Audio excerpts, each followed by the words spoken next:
Good morning friends, myself Professor Dhaval Singh Dharana, and we are continue on our video lecture series of database management system.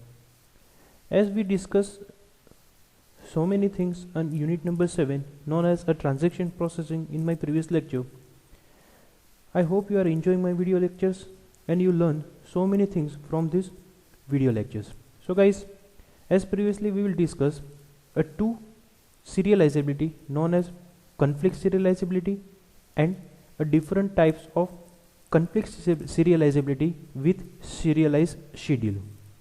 So if you have any doubt regarding a conflict serializability as well as conflict serializability with conflict schedule, or we can say conflict serializability with a serializable schedule, then please refer my previous video. Today we will discuss one of the interesting thing of unit number 7 known as view serializability and testing serializability. So guys, today we will discuss two different points. On those two different things we will learn view serializability and how to perform a testing in a different types of example. So guys, we will start with the today's video lecture with view serializability. First we learn what is a view serializability. As we know that what is a serializability, if we perform the transactions on a concurrent access, as well as we can say that if our transactions perform concurrently, or we can perform our transaction on form of serializability, you must to have a getting a output in a both the same way. Means તમે જો કોઈ transactions perform કરો છો, એક conflict perform કરો અથવા તો serializable transactions perform કરો છો, બંનેનું output same હોવું જોઈએ. So guys, we will start with the view serializability. Consider a two schedules S and S dash where the same set of transactions participation in a both the schedule. Means in this case we will take a two schedule S and S dash, and in both the case transactions participates in a both the schedule. Means in both the case in a both the schedule there are some transactions should be happen. The schedule S and S dash are said to be a view equivalent if three conditions are met. As previously we will discuss four different conditions which we are part of a conflict serializability. Now today we will discuss three different more things which is prior required to identify a conditions is a view serializable or not. For this we will learn for each item of Q, if a transaction Ti read the initial value of Q in a schedule S, then the transaction Ti must in a schedule S dash also read a initial value of Q. On a first note, we just consider that if we have one transaction known as a Ti, and if we want to perform some of the operations on a Q, like a read operation on initial value, then a Q schedule must be initiated with the S schedule. Then the transactions Ti must is a schedule S dash. Means whatever transactions perform, as we example take, we will perform a read transactions in a Ti and read v data on a Q. So the same thing which should be read on schedule S. It is one of the prior conditions to perform a view serializability. So in the first note we can say is that if you want to read a data on a first transactions in form of S schedule, then it must be part of S dash. Means both the things should be same on our first transactions. Second conditions, for each data item Q, if transactions Ti executed read Q in the schedule S, and if that value was produced by the write Q operation executed by transactions Tj, then the read Q operations of a transaction Ti must in a schedule S dash also read the value of Q that was produced by the same write Q operations on a Tj. As previously we discussed, if we perform a read operations on a Ti transactions of Q, then we must be perform S dash same with the read initial value of Q. On the same way, if you want to perform a write operations on a Q in a Ti transaction, then it must be produce the same output on a S dash with a write operation and perform on a same data set item Q. And what was the third conditions? For each data item Q, the transactions that perform the final write Q operation in schedule S must perform the final write Q operation in schedule S dash. So guys, in short, we can say that whatever transactions we are performing on single schedule, it must be performed on a same on another schedule with a same sequence. ત્રણેય કન્ડિશન્સના base ઉપર આપણે એવું કહી શકીએ કે જો first કન્ડિશન્સમાં આપણે એવું આઈડેન્ટિફાઈ કરીએ કે જો એસ શેડ્યુલની અંદર પહેલું ટ્રાન્ઝેક્શન્સ આપણે રીડ પરફોર્મ કરીએ છીએ ડેટા આઇટમ ક્યુ રીડ કરવાનું, તો એસ ડેશની અંદર પણ આપણે રીડ ઓપરેશન્સ પરફોર્મ થવું જોઈએ. સેકન્ડ કન્ડિશન્સમાં જો આપણે ડેટા આઇટમ રાઇટ કરતા હોય ઓન ટ્રાન્ઝેક્શન્સ ટીઆઈ, તો એસ ડેશની અંદર પણ તમારે ટીજે ટ્રાન્ઝેક્શન્સ એવું જ પરફોર્મ કરવાનું છે જે રાઇટ ઓપરેશન્સ પરફોર્મ કરતું હોય, અને ડેટા આઇટમ ક્યુ માટે ઇન્સેસ્ટ સેમ ડેટા આઇટમ માટે. And third, after completions of transactions જો આપણે કાંઈ રાઇટ પરમેનન્ટલી ડેટા સ્ટોર કરવાનો હોય ડેટાબેઝમાં, એ જો આપણે એસ માટે કરતા હોય તો એસ ડેશ માટે પણ સેમ વસ્તુ પરફોર્મ કરવાની છે. સો ત્રણેય કન્ડિશન્સના બેઝ ઉપર આપણે બ્રીફલી એવું કહી શકીએ કે જે શેડ્યુલ એસમાં પરફોર્મ થાય છે એ જ સિક્વન્સમાં એસ ડેશમાં પરફોર્મ થવું જોઈએ. It is the conditions to satisfy a view equivalent serializability. Now we see one of the example to identify how to perform a view serializability. Transactions T3 perform a read queue.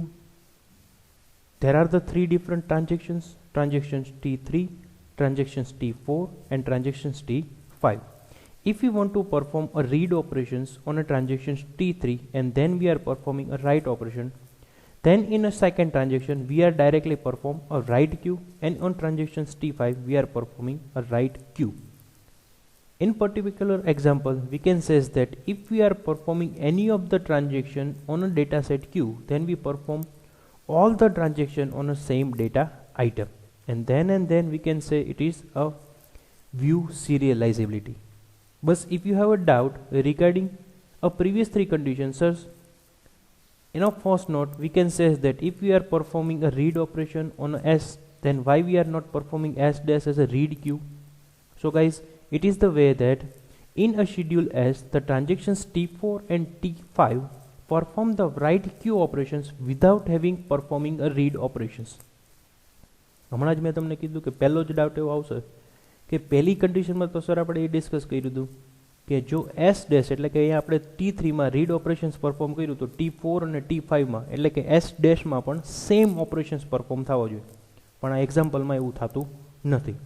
તો same way in a schedule S transactions T4 અને T5માં write operations perform થાય છે without performing a read operations.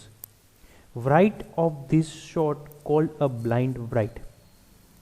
તો આને આપણે કેવું write કહેવાનું છે? Blind write. and blind write it is acceptable in a view serializability. એટલે પર્ટિક્યુલર એક્ઝામ્પલ છે it is a part of view serializability.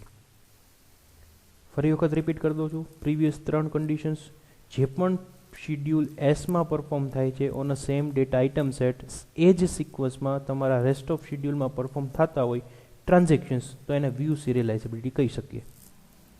Particular example view સિરિયલાઇઝેબિલિટી છે કે નહીં, તો પહેલી કન્ડિશન્સ સેટિસ્ફાઈ થતી નથી, કેમ કે જ્યારે T3માં રીડ ઓપરેશન્સ પરફોર્મ થાય છે તો T4 અને T5માં રીડ ઓપરેશન છે જ નહીં.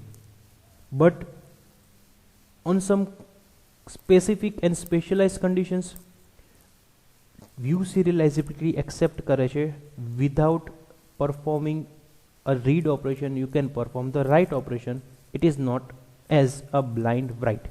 અને જ્યારે તમે બ્લાઇન્ડ રાઇટ પરફોર્મ કરો છો તો એને તમે વ્યૂ સિરિયલાઇઝેબિલિટી કહી શકો છો. That's why this particular example known as a view serializability, or we can say this particular example is part of a view serializability.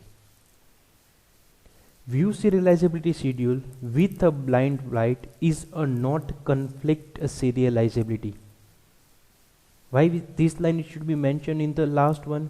Because as my previous lecture, we will discuss that if one of the transaction perform on read on a second way, if they are performing a write operation on a same data item sets, then it should be a part of conflict 1. So guys, we can say that T3 performing read operations on Q. On another transactions, there are some operation which should be read and write on the same data item set. જ્યારે આપણે conflict serializability study કર્યા હતા as a previous lectures, ત્યારે આપણે એવું discuss કર્યું હતું કે બે અલગ અલગ ટ્રાન્ઝેક્શન્સ હોવા જોઈએ. વન ઓફ ધ ટ્રાન્ઝેક્શન્સમાં રાઇટ ઓપરેશન્સ પરફોર્મ થવું જોઈએ અને સેમ ડેટા આઇટમ ઉપર પરફોર્મ થતું હોય તો એને આપણે conflict serializability કહી શકીએ. સો અહીંયા એ જ કેસ રિપીટ થાય છે, બટ આ કેસ રિપીટ થાય છે પણ આપણે એને conflict serializability નથી કહેતા, because a view serializable schedule with a blind write is not a conflict serializability. That's why it is not part of conflict serializability. I think now you are clear why this example is a part of view serializability, and this particular example we can't say that it is a conflict one. I hope you are clear. Now we are checking how to perform a testing on a conflict serializability. We just take one example so we can easily identify that how to perform a serializability is conflict or not with a respect of graph. To test a conflict serializability, construct the presence graph of given schedule. We just create a presence of graph, and then through this representations of graph is just identified that it should be a conflict one or not. So what are the different conditions to identify? If a graph contain a cycle, the schedule is not a conflict serializability. If a graph contain a cycle, the schedule is a not conflict serializability.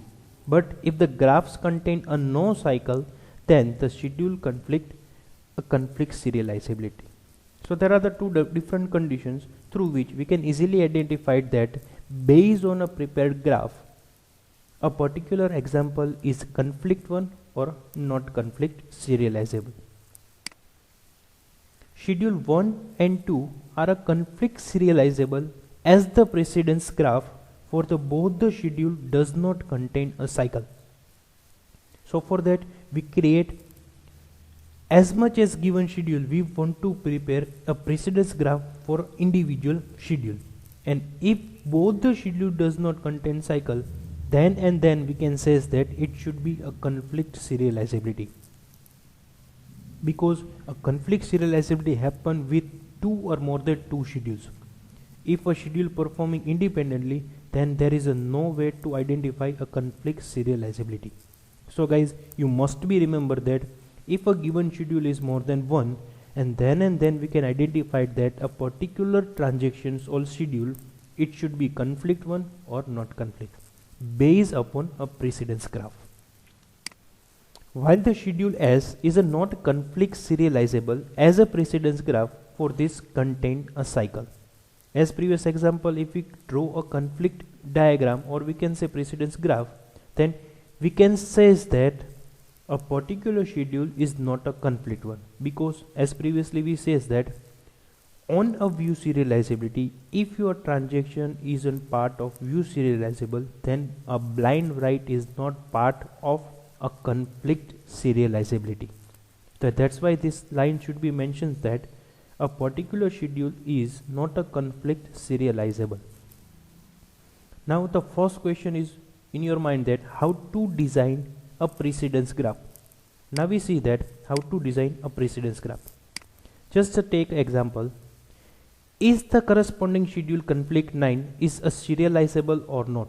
So we want to check that a schedule 9, schedule 10 and schedule 11 for the independent transactions. For the rest of T11 or schedule 11, there are no transactions available. So we don't want to check a transaction perform a conflict serializable or not. We just want to identify that a transactions T9 is conflict or transactions T1 is conflict or not with help of precedence graph. So guys, we will check T9 is a conflict one or not. So there are the three different operations or we can say transactions. First we perform read A, then A perform functions 1A and then write A. Now we check how to decide a precedence graph. Now a T9, it's dependent on T10 and it should be dependent on T11, because first T9 is performed, then T10 perform, and after one maybe in a future transactions T1 is maybe performed. Because right now there are the no any transaction should be part of in T11. So there are the two transactions T9 and T1, it should be part of this example. So as per the example we can say that first the T9 is performed, then T1 should be take a part in particular schedule. So we can easily draw this precedence graph. As a graph is a cyclic, the schedule is a conflict serializable, because as a previous conditions we can identify that if your graph is create a cycle, then it should be not a conflict serializable. But if your graph is not create a cycle, then it is part of a conflict serializable. So as an example says that, as a part of example, if you draw a precedence graph, then we can easily say that a graph is not create a cycle, and that's why we can say that a particular example, it is a part of conflict serializable. Now we take another example. Perform a T1 with a read operation. T1 perform read operation, then after T2 perform read B, then T1 perform F1A, then after T3 perform read C. So it is as we can say that a particular example we can easily say that not conflict serializable, because if we draw a particular graph with this example, then we can directly say that a graph create a precedence cycle. So I think now you are clear how to draw a precedence graph. As per the example, first we take operations, put in a transactions, then we check that second operations perform on which transactions or which part of transactions perform a second operation, then draw a particular transaction with the arrow mark and rest of all. After end of all schedule, all transactions, if your graph it should be take a cycle, then it should be a non-conflict serializable schedule. And if your cycle, or we can say if your precedence cycle not create a cycle, then your graph is a conflict serializable. So guys, I hope you are understand what is a view serializability and how to perform a view serializability with a blind write operations. If they are performing a blind write, then why we can say that it is not part of conflict serializability. And after this view serializability, we can say that how to verify or how to check a particular transaction is a conflict one or not with rest of precedence graph. So guys, it is up to this mark that today's video lecture we perform two different things on this end of videos. So guys, after watching this video, you just understand what is a view serializability and why we can say that a particular transaction is conflict one or not with help of precedence graph. So I hope you are enjoying my video lectures. Thank you so much.